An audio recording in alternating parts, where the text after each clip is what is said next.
Well, I'm glad, Ben, you didn't become a serial dad puncher. It's great.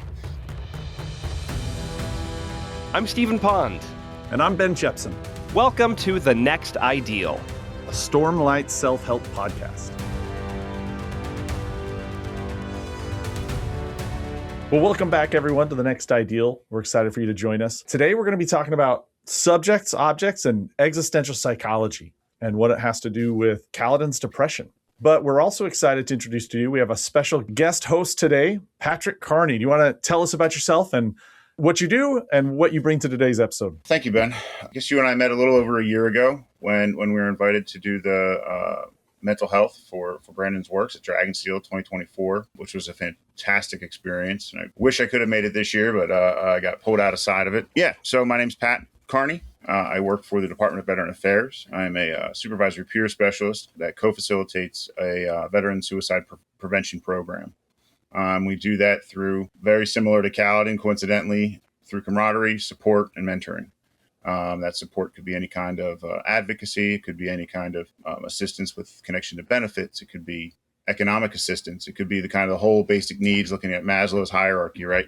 Looking at those basic needs and kind of assisting our veterans with them in order to produce better outcomes is really what we're looking at. We're not looking at, perfection. We're looking at progress. And how we do that is 5 days a week. We do events with our veterans, social events, hikes, walking, archery, golf, all of the above. Really, we have nothing out of the question. We have the VA makes us call it a role modeling and social skills group. However, it's using the medium of D&D to kind of promote, role modeling and social skills. And coincidentally, in 2024, I was on the tabletop RPGs to real life panel as well. And that all kind of fell into piece like right after Dragonsteel 2024, which was awesome. Program's been in existence for a little over 3 years now. We were recently published this past August, which is awesome, in the Patient Experience Journal. Especially as a peer specialist, I'll be starting my master's in fall of 2026. So it's cool to have a little publishing moniker on the name, right?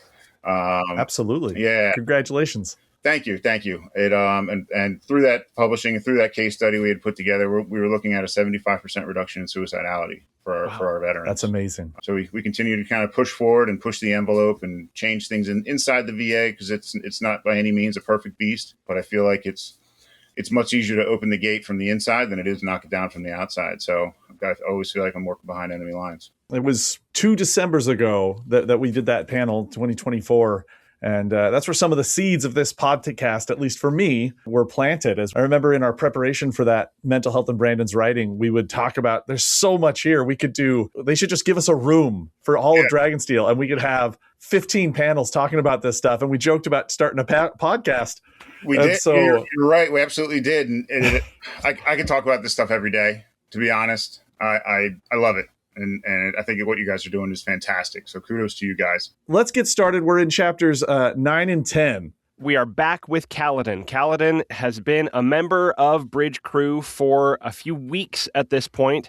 There is only one other person from his first bridge run that he was forced to participate in who is still alive apart from him. He is just completely despondent and dejected. They get a few more new arrivals, people who are getting put into bridge crews, because there's always more bodies to get put into the bridge crews. One of them reminds him of his younger brother, Tien. In seeing this young boy getting put into these bridge crews, into specifically Bridge 4, he takes that really, really poorly. And Syl, the windspren that has been following him around, is also not doing well. She says to Kaladin that because of how he's basically not responding to his surroundings, she has to leave. And she'll try and come back, but she has to go. And that's Kaladin's last lifeline that is removed. They go on one more bridge run. The boy that reminded Kaladin of his younger brother is killed. And he, upon returning, feels like he is completely dead already and cries for the first time in months. This has got to be one of the most discouraging chapters of fiction I've ever read. Yeah. It's just brutal. So we have these 3 settings where we get to see the depths of Kaladin's despair. It starts with him sitting out in the rain. He's sitting there. He's like, I should go inside. At least I'd be out of the rain. But I can't even get the willpower and motivation to move inside and get out of the rain. He is very, very discouraged. And I mentioned in the opening that we're talking about subjects and objects. And just to give a very brief, without being too academic about it, existential psychology teaches that there are subjects and objects in the world. Subjects make choices. Subjects imbue meaning into other things. Objects do not make choices. Objects are given meaning by subjects. Just as simply put as I could. And existential psychology argues then that part of where depression can come from is when we become objectified, where we become an object in a world where we feel meaningless unless somebody gives us meaning, and we feel powerless to make choices. And so as I was reading this chapter, it's like we can see this process of objectification where Kaladin he's feeling less and less power, less and less choice. He's losing track of time. It's just getting really dark for him. You say this is one of the most depressing chapters in fiction, which absolutely is correct. In my view, it's also one of the most relatable, which might say something about my life experience. I remember going through a period of months. It actually may have extended into multiple years where I never cried. I didn't cry for probably 2 years. There was nothing that could incite that strong of an emotional response in me because of where I was emotionally in my own life. And so this moment of Kaladin being numb for weeks and then finally breaking down and crying and letting that out and experiencing that emotion again, I have felt that. And it's sort of cathartic to see someone else in a fictional scenario still, but to see someone else experiencing what so much more drastic than what I have experienced, but seeing that emotional release for a character that I care so deeply about, it's soothing in a way, because I can take that experience that I'm reading and apply it to myself, sort of re-experience my own emotional release, where crying can be a really, really wonderful thing. The culture of the US often looks down on men experiencing emotion, at least emotion that isn't anger, right? And seeing Kaladin, who is such a powerful character, even to this point in the book, comparing where he is now to where we saw him in chapter 1, now seeing him fully break down and cry alone in a barrack in the dark, it's recognizing that we all have the capacity for emotion, and that experiencing and expressing emotion is not inherently a bad thing. I think you're 100% correct. I think if we're looking at relatability, absolutely. I mean, in terms of even just being a peer specialist, especially working in suicide prevention, being any kind of peer specialist requires that own personal experience. So I identify that with you, Stephen. When I had my first suicide attempt, Kaladin's feelings were almost identical to my own.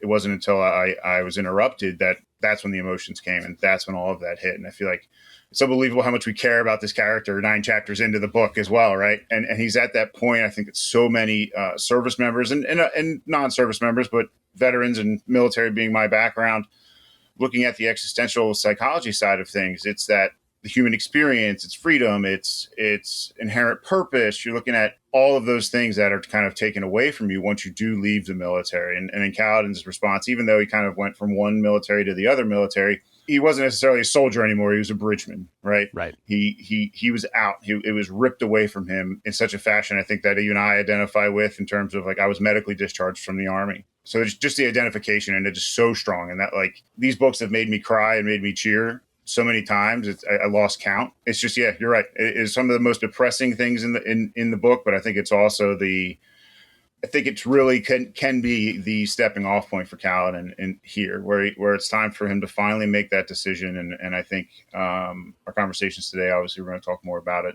But yeah, I just wanted to say I 100% identify with you on that, Stephen. It's interesting you bring up the crying at the end, because that last moment, I think when we read it, it feels like a moment of despair, because it is a moment of despair. But I really think that's That's one last surge of fighting back is what those tears are. In previous episodes, we've talked about how sadness is the survival value of sadness is it's a flare gun to our social resources to say, I need help. And one of the dangers of suicidality is when we become numb, because we stop signaling out to others that we need help. We start to see within ourselves that it's useless, that nobody wants us, and so I shouldn't. And it's almost like in this last moment where he is in his deepest despair and Syl has left. It's the body attempting to say, I can't do this alone. One last gasp of breath for support, but he is in a setting where there is none. One of the hardest things about the Bridge 4 problem is it talks about in this chapter, I should learn their names. But why would I learn their names? Well, maybe the only reason I should learn their names is so that in damnation, we can come and find each other and talk about how much better damnation is than Bridge 4, right? Like there is no social network there. To hear his tears, he's on a deserted island. He finally fires that last flare gun up, but there's no boats or planes to see it. That's part of why Syl's departure is so devastating. Mm-hmm. Syl was the only thing in his life that was treating him as a subject. Mm-hmm. We think about bridgemen and what their life is like.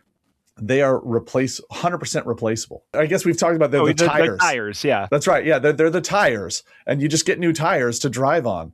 And so you are an object. You are completely replaceable. You have nothing else to offer us.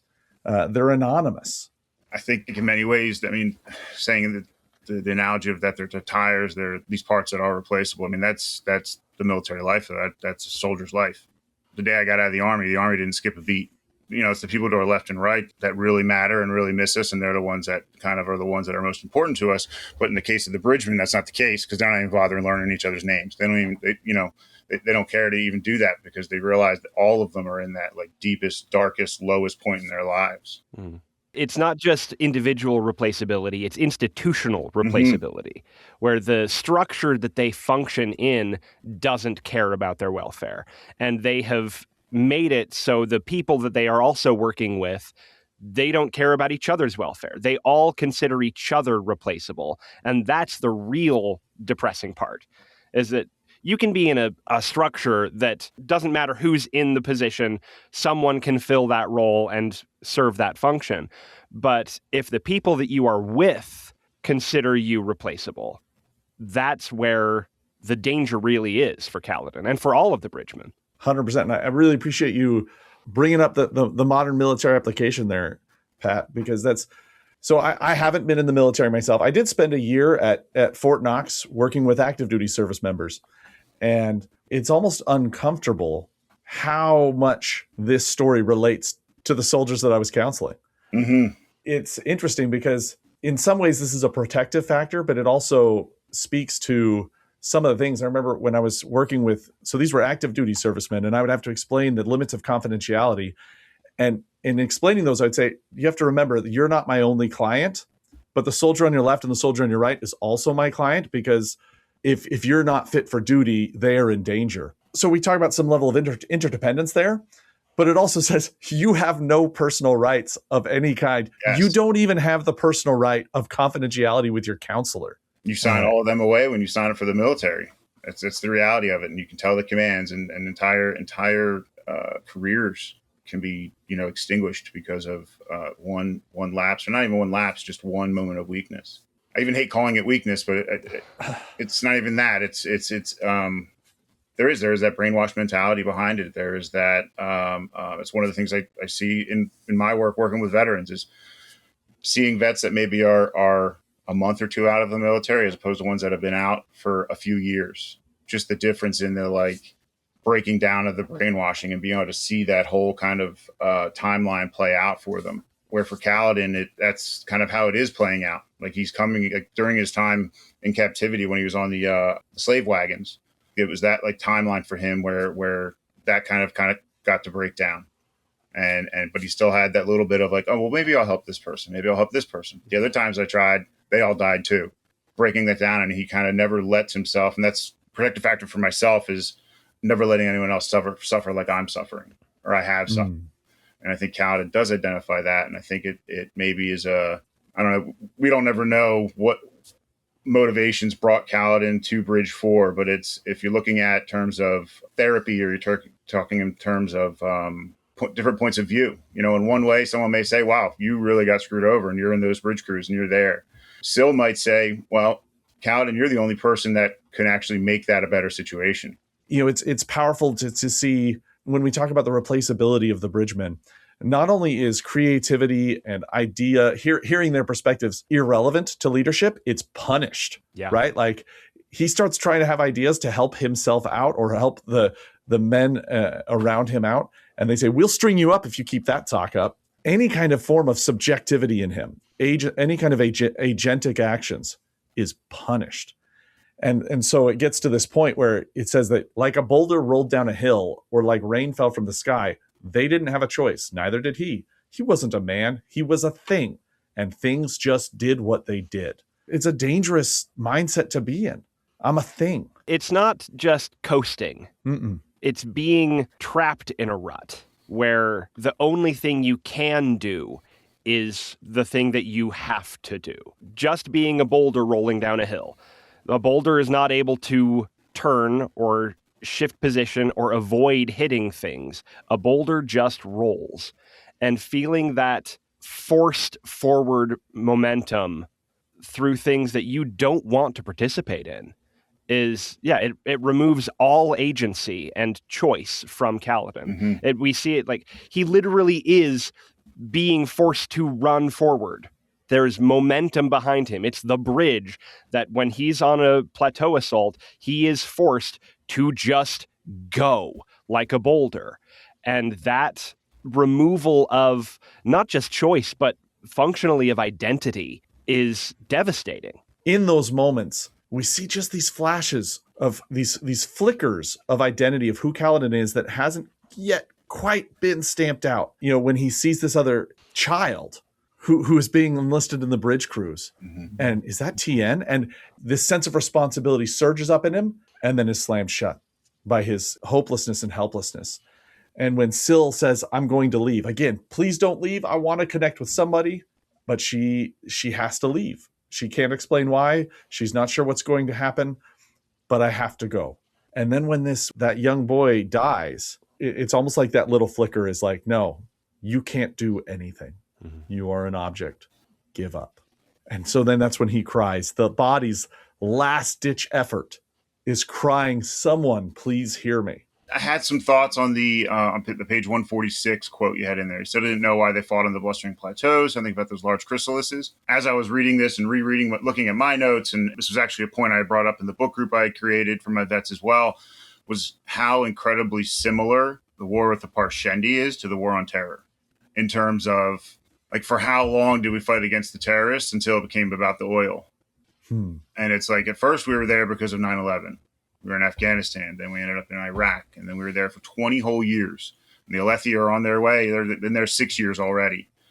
And now it's more of a game. And that's when Kaladin starts talking about it. It's more like a game to the Light Eyes. They're out there just to get the gemstones and bring the gemstones back. It's not about the revenge anymore. It's not about the vengeance pact. I think there was an incredible kind of correlation between, like, at what point during the war on terror did, when it was like OIF 1, 2, 3, 4, and then it came in like 8 and 9, and there's all different kinds, and it's just incredibly similar. And I think it's it for the vets in my book group. It was like, they were like, wow, you know what?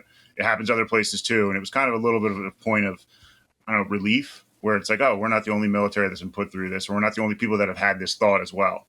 It's that kind of almost peer-to-peer validation, but it's more so of like, look, this happens other places, so it's okay if I feel this way. I think it's a really powerful point that you bring out too, in terms of when Kaladin or these other service members are asking, what are we really fighting for? Why am I going through this? And again, how it feels to be treated like a pawn in a game. And that's where objects only have meaning that are given to them. Subjects engage in meaningful acts themselves. And if I feel like what I'm doing doesn't matter, but it's a game to someone else, now I'm a pawn to E5. That strips away a person's sense of meaning and mattering.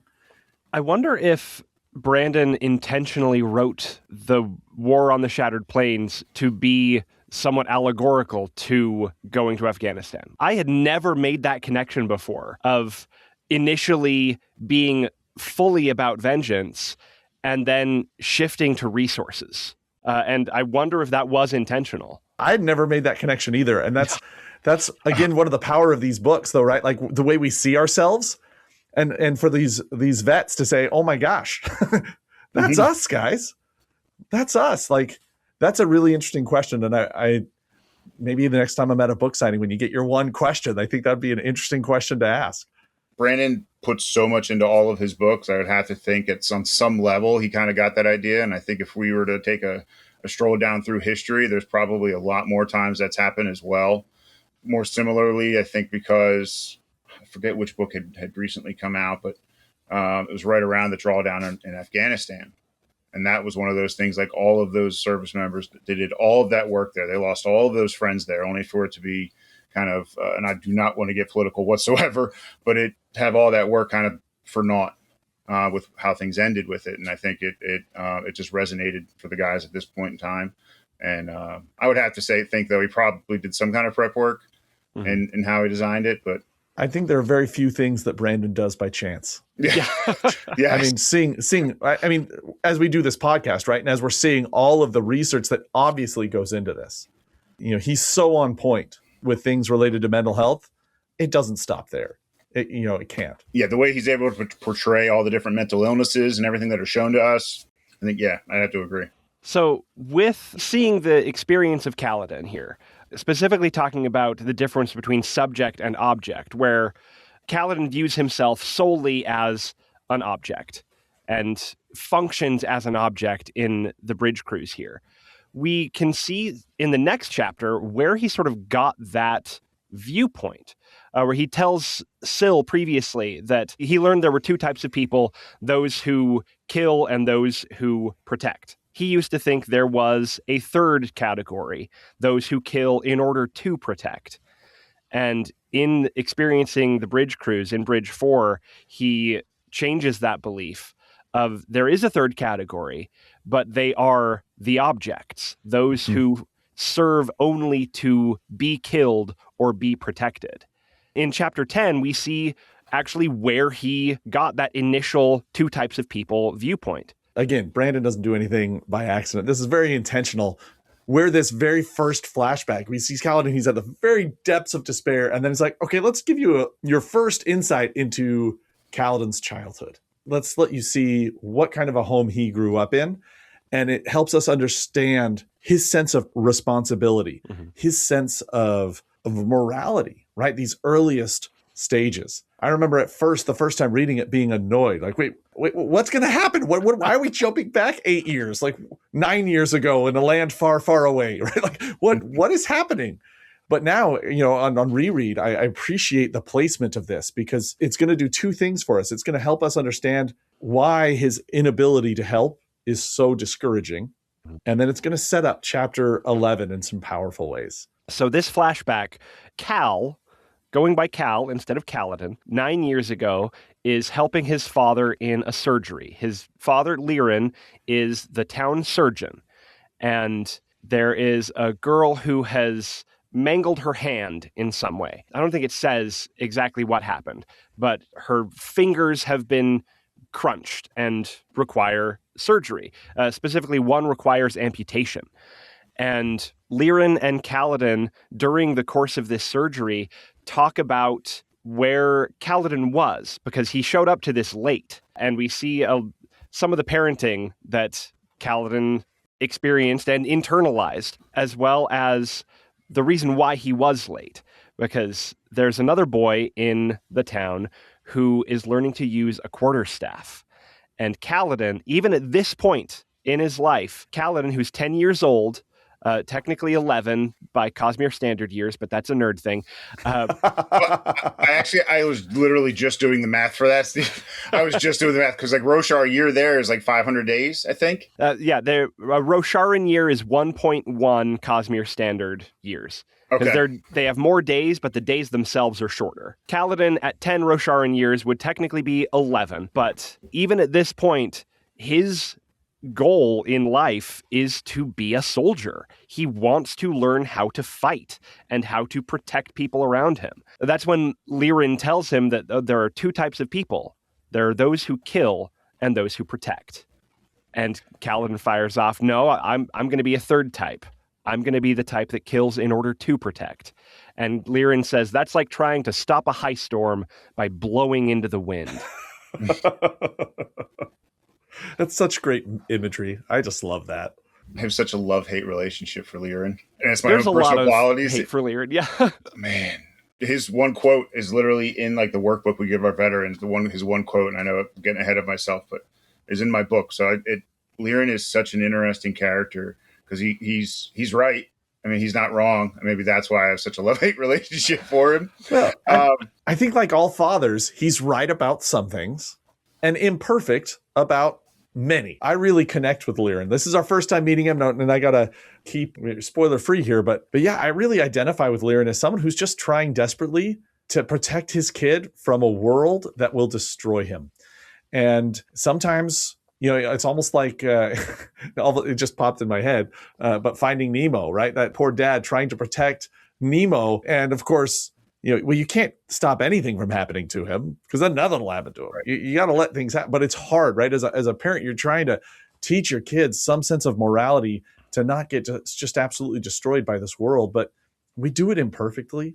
Absolutely. Like, his heart's in a good place, I think, but we'll learn more about Lirin down the road.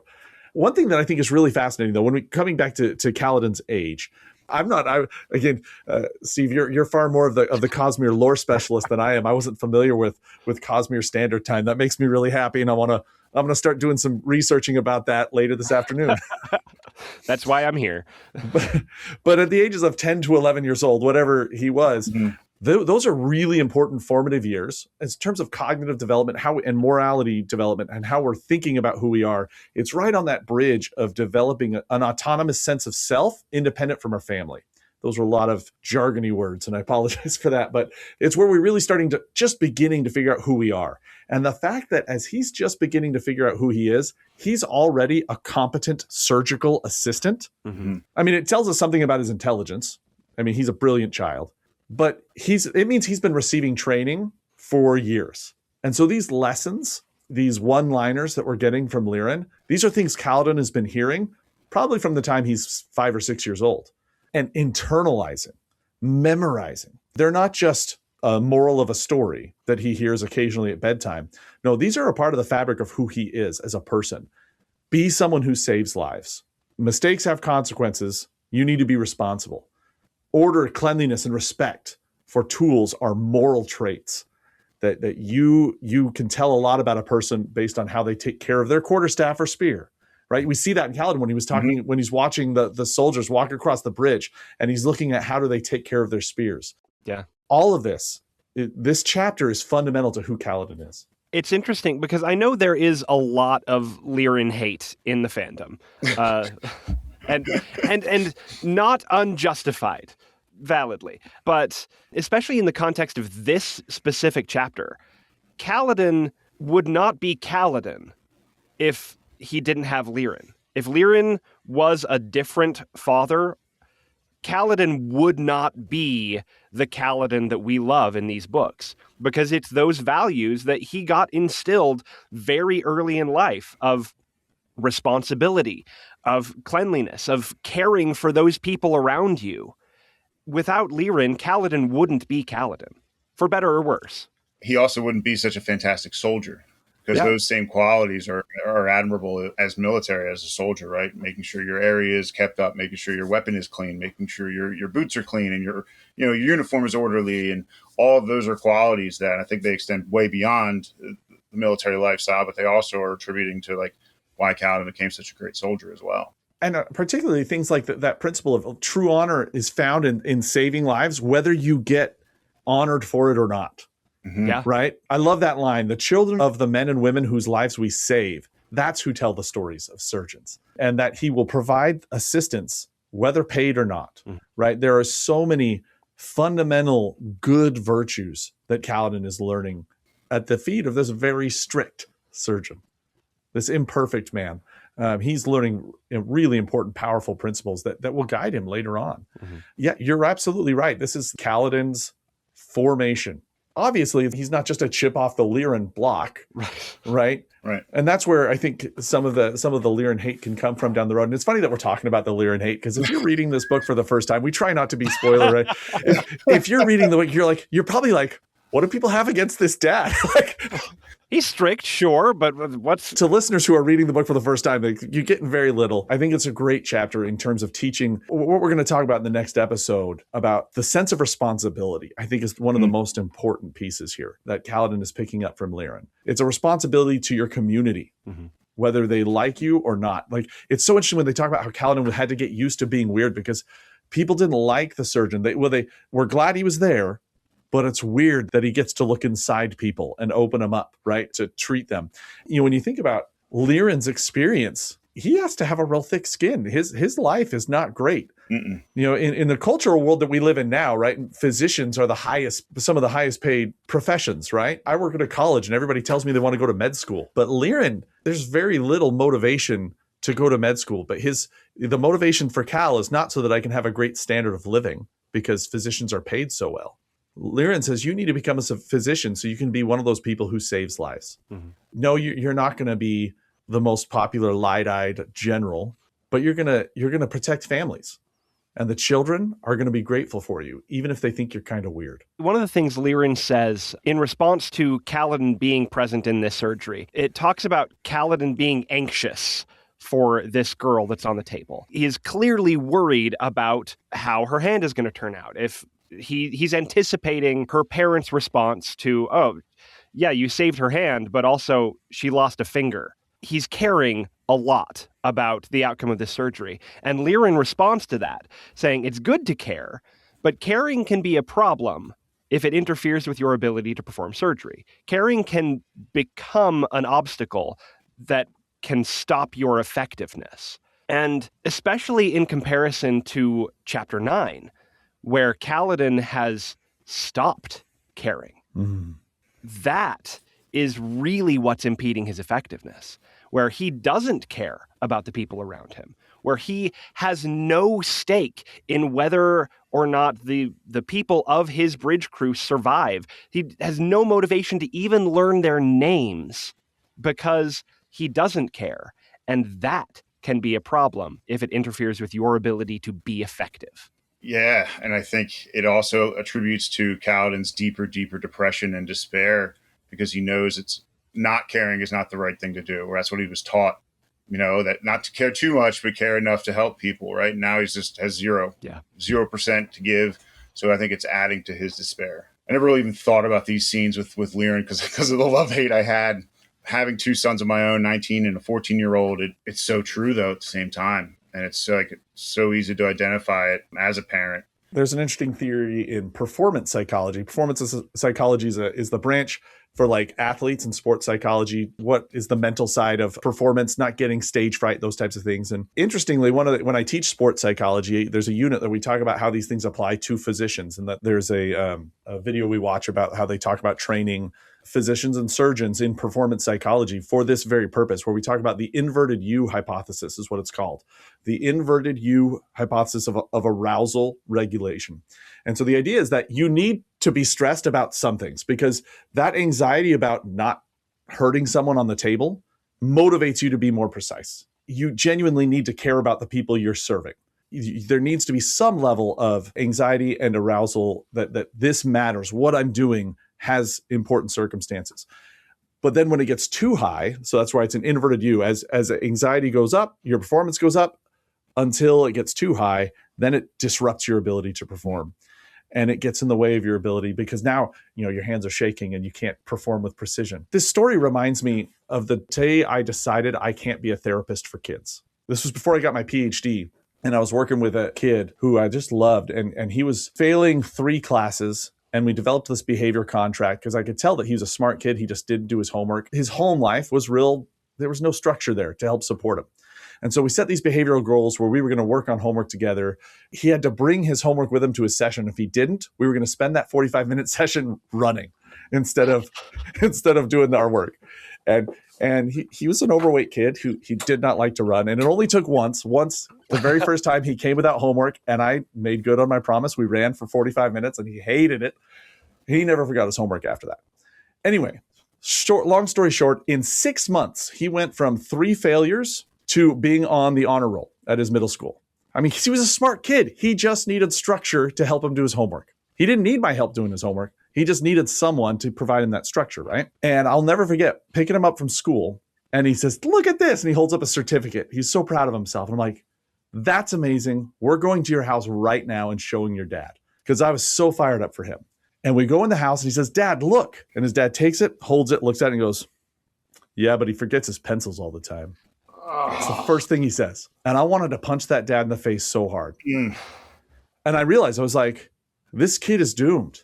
Like, I can provide as much as I can, but if the structure at home isn't better, anyway, a couple of things that reminded me of that. I don't think Liren is like this father. For the record, I'm not saying that Liren is like this father. For me, it was when Liren was like, when Kaladin is saying that, man, they're going to be annoyed that she lost a finger. Liren's like, at least she didn't lose the arm.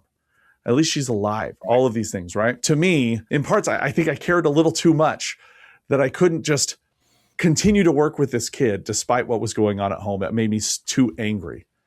I was too affected by what was happening. And I was like, I have to work with adults. And maybe I can indirectly help their kids by working with the adults.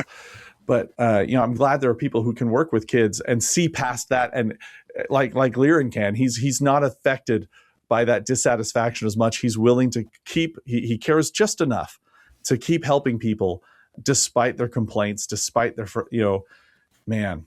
Yeah, I hate that guy. Well, I'm glad, Ben, you didn't become a serial dad puncher. It's great.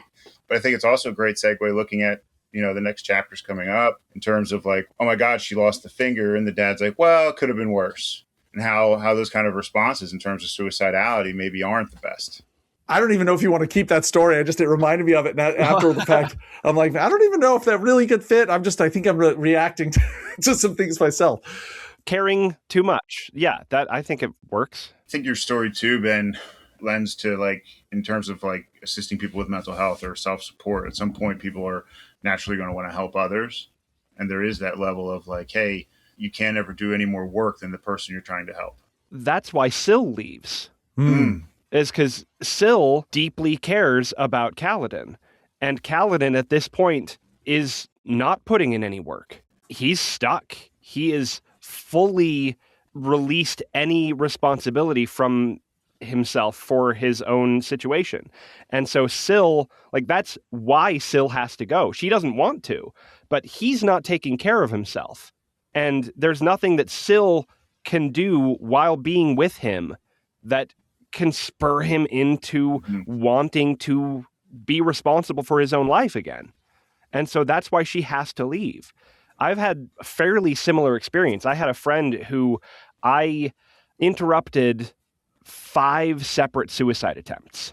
Wow. It got to the point where she was not taking care of herself. She wasn't willing to put in any amount of work to make sure she was in a safe and healthy mental state. We, as humans, need to take care of our own selves before we can take care of anyone else. It's the airplane thing. You put your own mask on before you help someone else put their mask on. We need to be in a state where we can lift our own bridge, as it were, before we can help lift bridges with other people. So here we see Syl leaving because she needs to take care of herself before she can help Kaladin take care of himself. We need to be aware of our own limitations before we can help others move through theirs. I'm glad you bring that up. That's something I talk about with my students a lot, where I try not to feel too badly about exactly what you're talking about. So as a counselor, when I was doing my clinical work, I had to develop a skill, and I call it a skill, of unplugging at the end of a session. And that can be very hard to do. It was hard to learn how to do that because I'm sitting there for 45 to 50 minutes, sometimes over an hour, working with someone through really hard stuff. And I love those people. And I'm happy to be there with them. They are not dragging me down. This is a choice that I'm making to help them. But when they leave my office, I have to make another choice. And that is to unplug. It's like I've plugged in to their feelings to try and feel empathy with them. I try to feel with them, feel that despair and be with them. Empathy is one of the most powerful therapeutic tools. It is one of the most important ingredients in therapy. And so I have to plug in and feel with them. But when they leave, I have to be willing to say, not my problem. Mm-hmm. When they're with me, 100% I'm with you. But I have to be able to say, not my problem anymore for two reasons. A, in 10 minutes, somebody else is going to walk through that door. And if I'm still plugged into the person who was in here 10 minutes ago, I won't have the capacity to be there 100% with the person in front of me. And so I have to be able to disconnect and say, it is no longer my problem. I can wish them the best. And when they come back, I'm going to re-plug in. But then when I'm done with the last client, I have to be able to disconnect for myself because I have my own problems.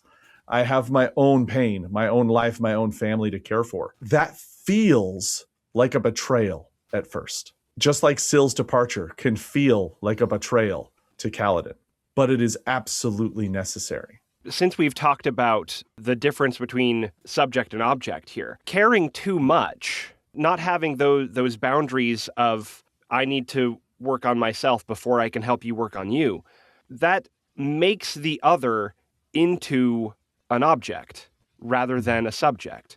As we take too much responsibility on ourselves to help take care of other people, that removes their agency because we're saying, no, I know what's best for you.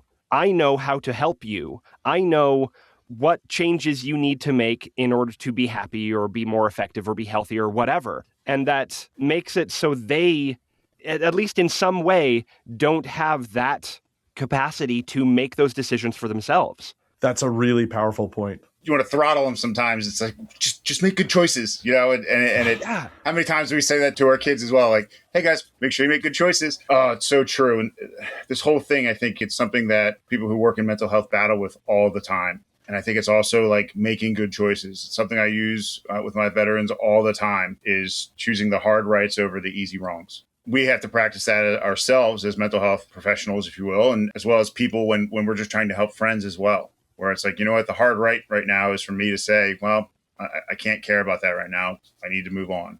You know, where it's not my problem, it's their problem. I need to move on. That's part of making those hard rights as well. I love that you brought up the subject and object piece because, again, in existential psychotherapy, when you're learning that kind of therapy, you're trained that the therapist's job is not to objectify the client, to take responsibility for fixing them, but rather we want to have what's called an authentic encounter, which is two subjects encountering with one another, honoring each other's agency. And I think that there's sometimes when we talk about like disconnecting for my own self-benefit or I have to protect myself. And there are sometimes where we genuinely do have to step back and say, I can't care about this right now, as you described it. On the other hand, we can care and support without objectifying them by saying, I don't have to fix your problem, but I can still be here with you.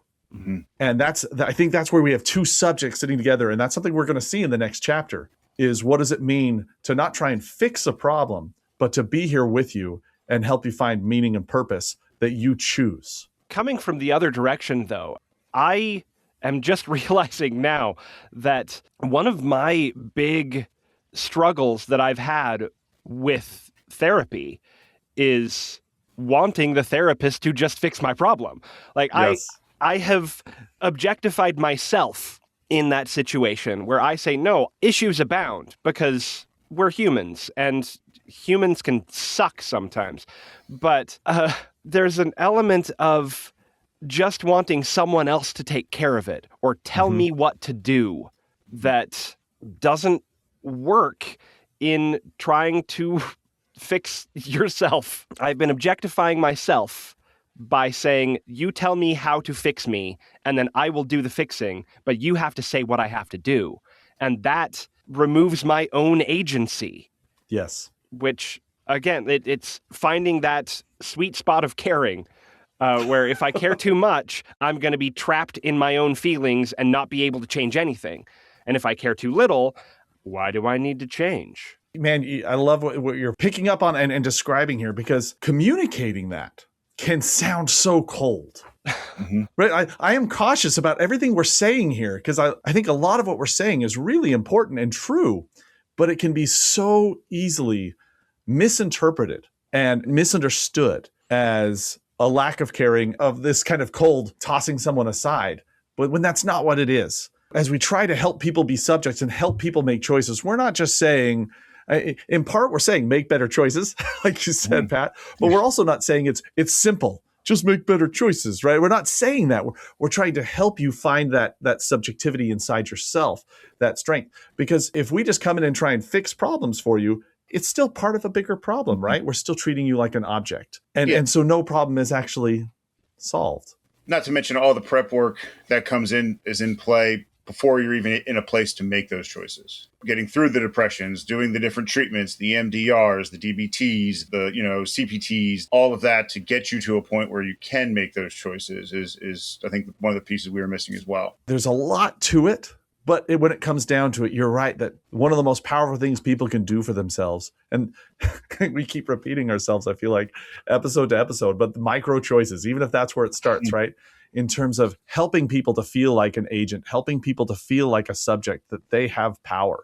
Because a big part of this suicidal ideation, these thoughts, when people like Kaladin, who are remarkable people, remarkable, amazing people who have incredible capacities, feel because of very real circumstances in their life that they have no capability.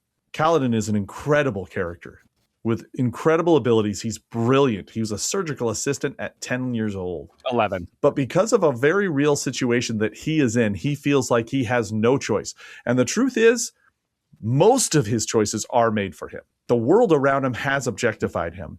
And he's about to find that he has just one or two choices left. And if he can cling to those, that's what we have to see. In thinking about the actual structure of a bridgeman's life, which Kaladin has been living for months at this point, they actually do have a fair amount of their own time that they could spend being agentic. But because of the environment, because of the expectations and the pressures put on bridgemen, rather than using that time, they simply spiral and just close in on themselves. I feel like Kaladin has opportunity in just the structure of his life at this point as a bridgeman that he is not recognizing because he is in such a downtrodden emotional state. What you're describing is learned helplessness. Yes. Right? That there are options, but we can't see them because we've been punished so many different times and in different ways for looking. There are options. He can't see them right now as a victim of horrible circumstances. And so we've talked also in other episodes about the strategic withdrawal of emotions and in this case, strategic withdrawal of curiosity and exploring other options because of what it has led to. Now, that doesn't mean there are no paths, but for someone in his situation, and this is often what can lead to suicidal ideation, where it feels like there are no paths. And so I have stopped looking. And no one's showing him the paths either. Everyone else that's in the bridge crews is also not doing those things as well. So it's making it more commonplace and making him feel more alone. And then the loneliness sets in and the regret and the PTSD and the learned helplessness side of it is huge for him because he almost falls right into it immediately. For anyone who is feeling like they are in this type of situation, the most impactful thing can be to just take a moment and recognize other paths and other opportunities that you have. One way to do that, one function that Syl really is serving Kaladin in this moment is that reminder that there is more. That's one reason why I love, and I'm going to just take it out of my pocket because I have it right here, I love the Next Step coin that Sanderson has released because this is a physical reminder. This can be your Syl in your pocket, reminding you that there are other options, that there are paths available to you that you can take that can have foundational improvement in your life. Even if you can't see them. Even if you can't see, especially if you can't see them. Yes. Most of the time, especially when we're in these depressive states, we can't see them. That's exactly what we see with Kaladin. He has available options, but he is not able to recognize them because of how turned in he is emotionally. So if anyone here listening is experiencing things like Kaladin is experiencing, even to the slightest degree, if you have felt alone and helpless and stuck, there are resources available. Mm-hmm. There is a community available, especially with the Next Step coin. Dragonsteel is partnering with an organization called Nerd HQ. That is, the mission of this organization is to provide free mental health and therapy services to those who can't afford them. That's their goal.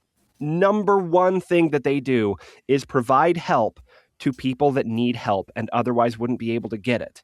If you need help, if you need a counselor or therapist or someone to talk to, someone to empathize with, please reach out. The QR code on the back of the Next Step coin will take you to the resources page on Dragonsteel's website. We have a link to that same website on our webpage. If you go to thenextideal.com, we have resources there that you can get the help that you need, because we need you in this community and we want you to be here. Even if you can't recognize the paths that are available to you, we will help you because we need you here. If you don't believe that it will help, that's part of a really difficult hurdle to get over when we're in a position like Kaladin where we believe it doesn't matter. Nothing's going to help. It will. There are paths that you do not know. There are paths that none of us even know about, but we will find them together, especially if you believe it won't help. That is the time to try. What would it hurt to call the number? Exactly. And I think I'd be remiss not mentioning if you're at that point, like Stephen was saying, to where you're in crisis and you're having thoughts of killing yourself, please dial 988 suicide crisis line. If you're a service member, a veteran, or military, dial 988 and press 1 for to be connected to military services. It's a different switchboard. That's why I make the distinction. I've been so anxious to get to the next chapter because this chapter it's so dark, and it's important that this chapter happens, right? Because these chapters happen is because it is so dark, but there is light to come. And so as I reflect on next ideals, the thing that most immediately springs to mind for me, hearkening back to an earlier episode, this might have been the first episode. The thing that I'm going to be working on is recognizing my own agency, where I can make those micro choices, where I can make decisions, not just to keep living, but where I can make decisions to actively improve my life and the lives of those around me. I want to recognize and then specifically choose to make those decisions and move forward and move upward rather than coasting, rather than being a boulder rolling down a hill. That's going to be my next ideal, is being an agent in my own life. That's where I was thinking on that line. I was especially, what popped out to me today is when you pointed out that Kaladin does have more time. He actually has quite a bit of time, right? They go on bridge runs, not quite every day. Once every 3 days-ish, yeah. One of the things that my mantras to my students that I think this is what's coming to me is I need to not be a hypocrite, is to use their time intentionally. Anytime I end a class early, I'll say, we're ending class 5 minutes early. That's 5 bonus minutes on your day that you didn't know you would have. Use them on purpose. Even if it means doom scrolling social media, do it on purpose, not passively. I'm going to try and look for those times during my day that disappear. And how can I use them in meaningful ways to recognize my agency and subjectivity? Welcome to the podcast, Pat. Do you have a next ideal that you've been considering? I am a stoneward to my core. So most of my ideals relate to reliability and being reliable and showing up. That's also an ideal I put upon the vets that I help. In terms of this, there are plenty of times working in this realm that I tend to think of myself as an object. I'm the one thing that can help people, as opposed to being the subject. So I think my next ideal is to look at myself more as a subject that also is, needs help in things. And I'm not the object that solves all the problems. I'm the subject that has his own problems, maybe. I love that. Awesome. We all have things that we're all working on. And as we recognize each other's humanity and each other's subjectivity, we all can work on those next ideals. Wow, what a great closeout. Tagline. Beautiful. Also, thank you for joining the episodes. We want to specifically say thank you to Revelry Play, who is a member of our highest tier Patreon supporters. Thank you, Revelry Play. Yes. Appreciate it. We really appreciate it.